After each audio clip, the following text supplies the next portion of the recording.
Hello guys, তো সপ্তমীর video নিয়ে আমি আবারও চলে এলাম। তো তোমরা দেখতেই পেয়েছো আগের ভিডিওতে আমরা কতটা সকালে বাড়ি ফিরেছি।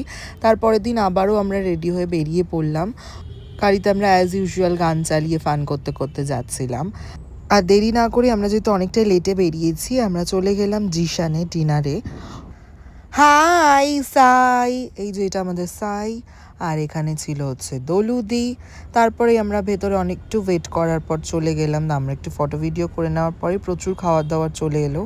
আর আমি এভাবেই ডিনারটা কমপ্লিট করলাম, আর কমপ্লিট করেই বেরিয়ে পড়লাম, যেটা আমার মূল উদ্দেশ্য ছিল। এই বছর আমি প্রচুর ঠাকুর দেখব, তো এত ভিআইপি পাস পেয়েছি, ঠাকুর তো দেখতেই হবে। ফার্স্টে আমরা দমদমের দিকেই চলে গেলাম, যেখানে কিনা দারুণ দারুণ সব ঠাকুর ছিল। এখানে যদিও কেউ হাঁটার পাবলিক ছিল না, তো আমরা একটা ঠাকুর দেখে বেরিয়ে আর একটা ঠাকুরের জন্য আবার রিক্সায় উঠে পড়েছি ঠাকুর দেখতে যাব বলে। আর মেন এই ঠাকুরটা দেখতে যাওয়া একমাত্রই আমার জন্য। আর আমি প্রথম থেকে বলে আসছি আমি দমদম ভারত চক্র দেখতে যাব যাব যাব যাব।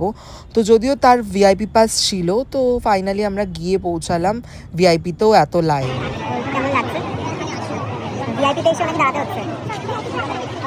তো ফাইনালি পৌঁছে গেলাম আমি দমদম পার্ক ভারত চক্রে। আর আমার অপেক্ষার অবসান হলো।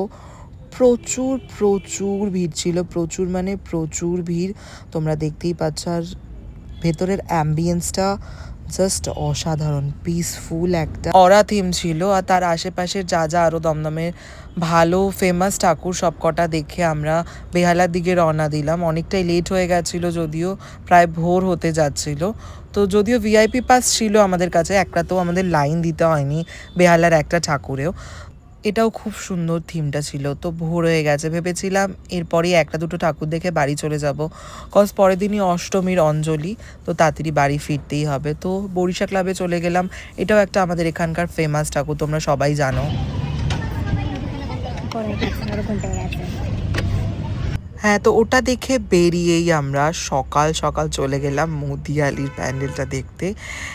মানে এটাও আমার দেখা একটা সেরা প্যান্ডেল, ভীষণই সুন্দর ছিল অ্যাম্বিয়েন্স। রাতে কয়েকটা ফিজিং পার্সেল করা ছিল, ওগুলো খেতে তো ভুললে চলবে না। আর মিষ্টি আমি কখনো হাতছাড়া করব তা কখনো হয়। তারপরেই চলে গেলাম কসবার দিকে ঠাকুরগুলো দেখতে।